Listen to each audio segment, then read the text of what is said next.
guys, boy Joe 672 coming to you guys with a video right now. So quiet day today at OTAs. The defense took the day. Last day of OTAs until mandatory minicamp late next week. I'm excited about it. So let's go over the news for OTAs that happened this morning. So all the players that were not at Eagles last day of Eagles OTAs today were Malcolm Jenkins, Alshon Jeffrey, Nelson Aguilar, I think Matt Collins, and Deshaun Jackson actually didn't show up today, which, you know what? He's been putting in a lot of work, needs some rest, so let Deshaun Jackson do what he's got to do. Sidney Jones and Rasul Douglas were the first starting outside corners today. They had Avonte Max in the nickel spot. They actually moved DeAndre Hall from safety, moved him in the nickel, see what he could do. But the starting outside corners, Rasul Douglas, Sidney Jones. Sidney Jones had a pick on Clayton Thornton at the end of practice today. Broke up a few passes, so Rasul Douglas got a pick today.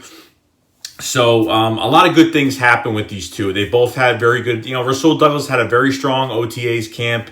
Sidney Jones had a pretty strong OTAs camp too.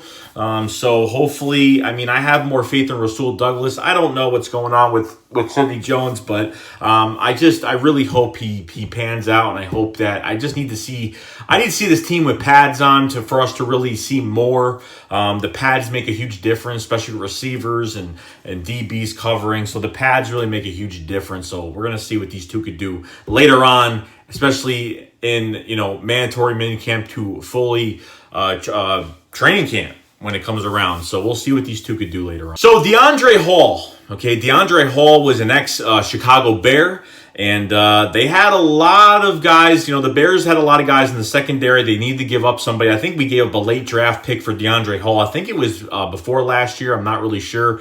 But he was pretty much a steal. He's been a starter in the league, and came to the Eagles as a backup safety. Now, he played as the third safety today with Andrew Sendejo and Trey Sullivan. He actually broke up a pass from Wentz to Zach Ertz today, and had a really good pass, really good OTAs. DeAndre Hall has really done a good job. Have a lot of depth at safety now. Have a few guys that have been in the system for a while. Andrew Sendejo coming from another team, coming to a winning culture. Trey Sullivan's been on and off the team, but always playing hard. Got to give Trey Sullivan one thing. Guy always gives his effort, and that's all that really matters.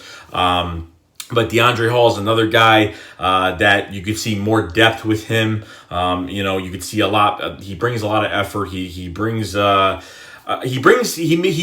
stabilizes the safety position in a lot of ways because he can actually play nickel. He can actually stay at the safety spot. He can play free safety. He could be by himself at single high. He could do a whole bunch of things. So that's what Jim Schwartz likes. He likes those versatile guys that can play multiple positions. Corners with safety background, safety with corner background, guys that have, that can play multiple positions have a better chance to make the team.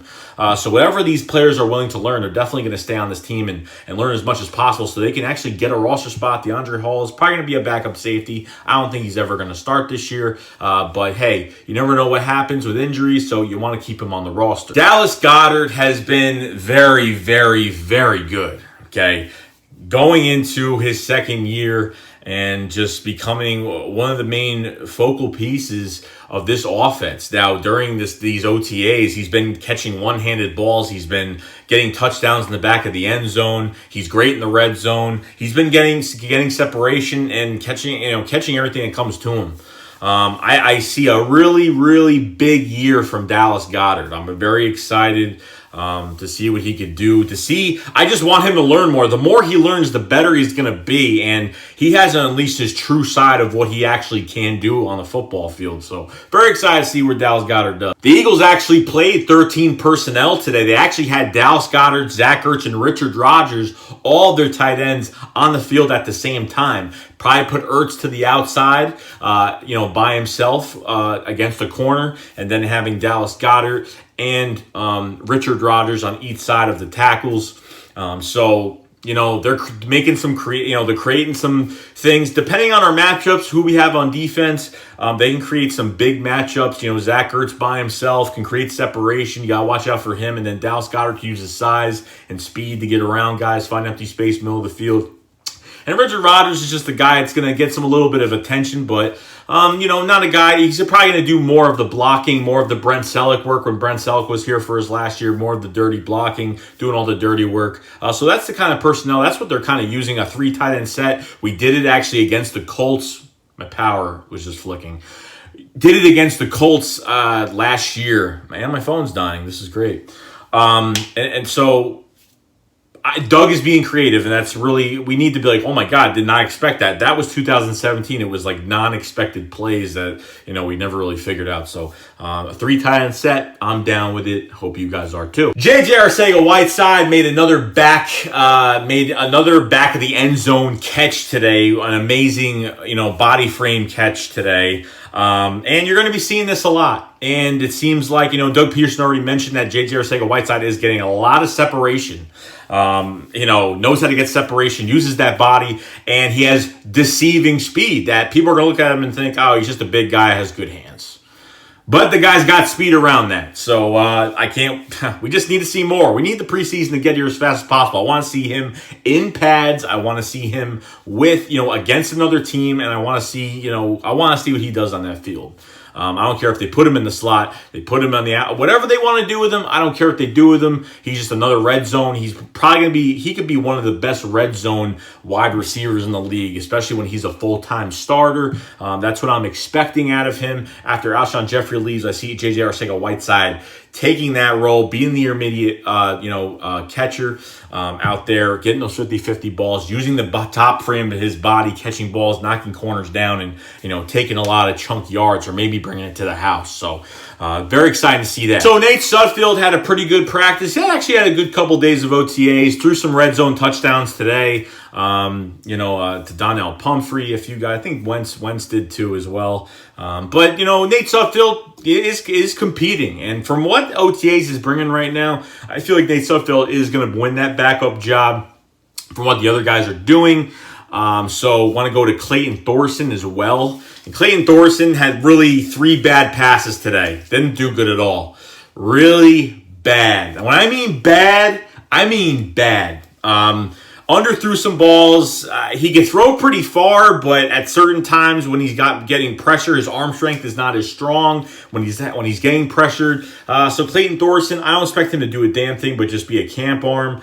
And that's really it. So really bad day for Clayton Thorson. Now Malik Jackson. I haven't even talked about Malik Jackson recently, but I missed some things, I think, from yesterday. And then today. Actually went by Matt Pryor today. Getting in the backfield has a really quick first step. Showing and has a chip on the shoulder for, getting benched last year because he wasn't good against the run. But sure as hell, he's going to be one of the best pass rushers in the league. And I'll take him getting good pass rush, having a good pass rush against the quarterback, and, throwing bodies into each other. Him and Fletcher Cox next to each other is completely unstoppable. Both have playoff experience. Both have Super Bowl experience. Both can just create havoc in the backfield. And that's all that matters. So Malik Jackson has had a very good OTAs. I just can't wait till the pads come on and see this really come to life. The running back, Boston Scott, actually got first-team reps at the punt return position. On top of everything else, Boston Scott, Wendell Smallwood, and Donnell Pumphrey are going to be competing for the last running back spot. I think Wendell Smallwood takes it, but I think Boston Scott makes the team because he's going to be a kick returner and a punt returner. So I think mostly a punt returner, taking that Darren Sproles-like move. So they had him out on the punt returns. I'm very comfortable with him having punt returns. I just hope he has good vision. I haven't seen too many from him, so I want to see some good vision. I want to see him run the ball in preseason. I want to see him get some punt returns in preseason, do some good things. So and just see how he runs with the ball, because we really haven't seen him return that much. He had one good return for 40-something yards, I think, in the wild card game against the Bears, but that's really it. So I'm going to be keeping my eyes on Boston Scott, one of my favorite players on this team right now. Zac Brown pretty much almost had a pick today. Was defending tight ends all day today. It was in great coverage and doing very well for a big guy and for an elite guy in this league. Zac Brown, loving this team, loving this culture. Zac Brown deflected a pass and got an interception in front of a tight end today. So very happy for Zac Brown fitting in with this team well. I don't expect nothing less from him. I just expect more. And I can't wait till the season starts when he comes around. So TJ Edwards, the undrafted linebacker from Wisconsin, has looked pretty good. Has found himself at the right spot at the right time, meaning he's pretty damn good against the run. Been hearing from a lot of people, see a lot of things saying that he's looked pretty good against the run. He's always at the right place at the right time, always making tackles, always around the ball. So this is a really good sign. I mean, coverage-wise, I don't really know much because I'm not there. But as against the run, he's always there. I know they have no pads on. I understand they can't get blocked too easily when they don't have pads on. But so far, he's literally got, like I said in my video about TJ Edwards, got very good vision in the backfield. He could see what's happening as the play is coming to him. His feet move as fast as